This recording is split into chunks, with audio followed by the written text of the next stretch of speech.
Madam कृपया मुझे जाने दीजिए, मुझे सिर्फ 5 मिनट चाहिए। मेरी बात सुन लीजिए, शायद यह आपकी जिंदगी बदल दे। रश्मि ने तिरस्कार भरी नजर से उस लड़के को देखा। उसके कपड़े धूल से सने थे, जूते फटे हुए थे और चेहरे पर हफ्तों की थकान साफ झलक रही थी। वह ग्लोबल इनोवेशन समिट की ऑर्गेनाइजर थी, जहां दुनिया भर के दिग्गज निवेशक और बिजनेसमैन जमा थे। और यह लड़का किसी भी कोण से एक उद्यमी नहीं, बल्कि एक भिखारी जैसा लग रहा था। उसने गार्ड को इशारा किया, इसे यहां से हटाओ, हमें और भी जरूरी काम है। गार्ड ने उसे लगभग धक्का देकर सीढ़ियों से नीचे उतार दिया। वह लड़का जिसका नाम आर्यन था वहीं बैठ गया। उसकी आंखों में आंसू नहीं, बल्कि एक अजीब सी आग थी। उसने अपनी फटी हुई जेब से एक मुड़ा तुड़ा कागज निकाला, जिस पर कुछ लिखा हुआ था। आज नहीं तो कल, उसने बुदबुदाया। आज नहीं तो कल दुनिया मेरी सुनेगी। वह दिन जब सब कुछ बदल गया। आर्यन की कहानी एक छोटे से गांव धूलपुर से शुरू होती है। उसके पिता किसान थे और मां घरों में काम करती थी। आर्यन पढ़ाई में बहुत तेज था, लेकिन उनकी आर्थिक स्थिति इतनी खराब थी कि वह उच्च शिक्षा का सपना भी नहीं देख सकता था। फिर भी उसने कभी हार नहीं मानी। वह पुरानी किताबों से पढ़ता, इंटरनेट कैफे में काम करके पैसे कमाता और रात में देर तक नए विचारों के बारे में सोचता रहता। एक दिन उसकी मां एक बड़े घर से काम करके लौटी। उसने उसे एक पुरानी मैगजीन दी जो उसे वहां मिली थी।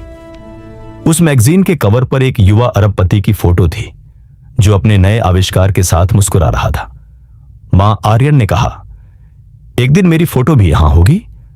उसकी मां मुस्कुराई। हम जैसे लोगों के लिए ये सपने सिर्फ सपने ही होते हैं बेटा। लेकिन आर्यन ने उसी पल इसे अपनी जिंदगी का लक्ष्य बना लिया। आर्यन के पास एक आइडिया था जो शिक्षा के क्षेत्र में क्रांति ला सकता था।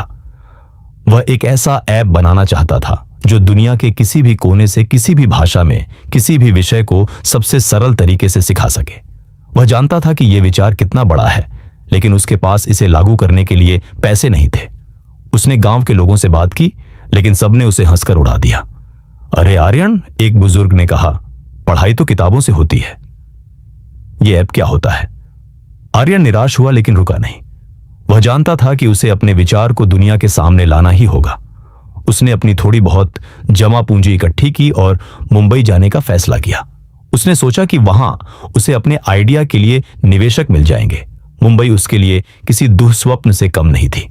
वह रोज दफ्तरों के चक्कर लगाता, अपना मुड़ा तुड़ा कागज दिखाता और हर जगह से उसे दुत्कार मिलती, तुम हमारे लिए करोड़ों का आइडिया लाओगे, हटो यहां से। एक निवेशक ने तो उसका कागज फाड़कर उसके चेहरे पर फेंक दिया। उस दिन आर्यन पूरी तरह टूट गया। वह रात भर स्टेशन पर बैठा रहा, भूखा प्यासा। उसे लगा कि उसकी मां ठीक कहती थी। जब आर्यन पूरी तरह निराश हो चुका था, उसे ग्लोबल इनोवेशन समिट के बारे में पता चला। उसे लगा कि यह उसका आखिरी मौका है।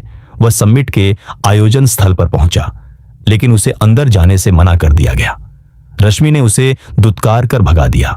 आर्यन वहीं बैठ गया। तभी उसकी नजर एक गाड़ी से उतरते हुए व्यक्ति पर पड़ी। वह वही युवा अरबपति था जिसकी फोटो उसने मैगजीन में देखी थी। सिद्धार्थ खन्ना। आर्यन दौड़कर उसकी ओर गया। मिस्टर खन्ना, कृपया सिर्फ 5 मिनट, मेरा आइडिया शिक्षा को बदल देगा। सिद्धार्थ रुक गया। उसने उस लड़के की आंखों में चमक देखी। इसे आने दो, उसने गार्ड से कहा। आर्यन ने अपने आइडिया को पूरे विश्वास के साथ समझाया। सिद्धार्थ प्रभावित हो गया। क्या तुम इस समिट के मंच पर इसके बारे में बोल सकते हो? आर्यन की आंखें चौड़ी हो गईं। सिद्धार्थ ने कहा, लेकिन तुम्हें दुनिया के सबसे बड़े निवेशकों को प्रभावित करना होगा। आर्यन ने गहरी सांस ली। वह तैयार था। अगले दिन समिट का माहौल अलग था। लोग उस अजनबी लड़के की चर्चा कर रहे थे। आर्यन मंच के पीछे खड़ा था। उसका दिल तेज धड़क रहा था। उसे लगा कि वह इस मंच के लायक नहीं है। तभी उद्घोषक ने उसका नाम पुकारा। आर्यन मंच पर पहुंचा। नमस्ते, मैं आर्यन हूं। शुरुआत में कोई ध्यान नहीं दे रहा था, लेकिन फिर उसकी आवाज में दृढ़ता आ गई। आप लोग सोच रहे होंगे कि मैं यहां क्या कर रहा हूं, लेकिन मैं यहां भीख मांगने नहीं, बल्कि एक ऐसा उपहार देने आया हूं जो दुनिया बदल देगा। उसने अपने गांव की कहानी सुनाई, अपनी मां की मेहनत और अपने सपने की आग के बारे में बताया। शिक्षा एक अधिकार है, विशेषाधिकार नहीं। पूरा हॉल अब शांत था। आर्यन ने अपने ऐप विद्या रथ के बारे में विस्तार से बताया। उसने समझाया कि कैसे यह तकनीक दूरदराज के बच्चों तक शिक्षा पहुंचा सकती है। आज आपके पास मौका है, उसने कहा, एक ऐसे विचार का हिस्सा बनने का जो करोड़ों बच्चों की जिंदगी बदल देगा। जब उसका भाषण खत्म हुआ तो कुछ पल सन्नाटा रहा। फिर एक निवेशक खड़ा हुआ और ताली बजाने लगा। धीरे धीरे पूरा हॉल तालियों से गूंज उठा। समिट के बाद आर्यन की जिंदगी बदल गई। सिद्धार्थ खन्ना ने उसके ऐप में बड़ा निवेश किया। कई और निवेशक भी जुड़ गए। विद्या रथ लॉन्च हुआ और देखते ही देखते दुनिया भर में लोकप्रिय हो गया। करोड़ों बच्चों की पढ़ाई आसान हो गई। एक दिन आर्यन अपने ऑफिस में बैठा था।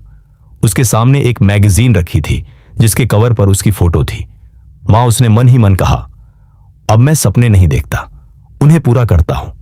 सीख दुनिया आपकी परिस्थिति देखती है, लेकिन कुदरत आपकी काबिलियत देखती है। अगर आपके पास सच्चा विचार और उसे पूरा करने का जुनून है तो आपके फटे कपड़े भी आपकी कामयाबी को रोक नहीं सकते।